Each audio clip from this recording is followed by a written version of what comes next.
Доктор Томас вошел в комнату, его нежные глаза осматривали окрестности.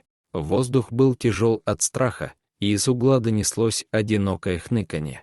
В тусклом свете он заметил сгорбившуюся фигуру собаки, и ее дрожащее тело прижалось к стене. «Здравствуйте», — тихо начал доктор, его голос был едва громче шепота.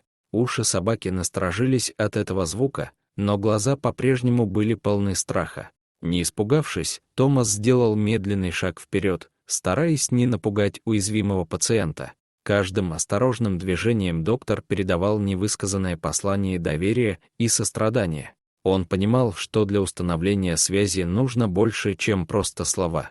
Он опустился на колени и встретил собаку на уровне глаз. Затем, в знак сочувствия, он лег на пол рядом с испуганным существом. Когда врач сел на пол, защита собаки ослабла.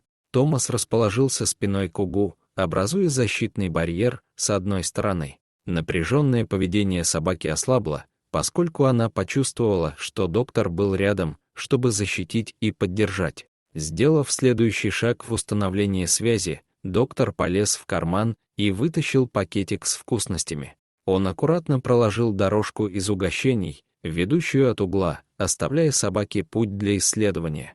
Измученный и голодный пес, наконец, поддался своим инстинктам. Он осторожно двинулся вперед, следуя за соблазнительным ароматом угощения. Колебания собаки исчезли, когда он понял, что это предложение было не ловушкой, а приглашением к новому началу. Доктор Томас с теплой улыбкой наблюдал, как собака вышла из угла, его усталые глаза теперь были полны надежды. Он медленно протянул руку и позволил собаке приблизиться в своем темпе. Время шло, и минуты превратились в полчаса. Страх собаки исчез, сменившись растущей верой в доброту доктора. Он осторожно забрался на колени Томаса, ища утешения и безопасности в его нежном присутствии.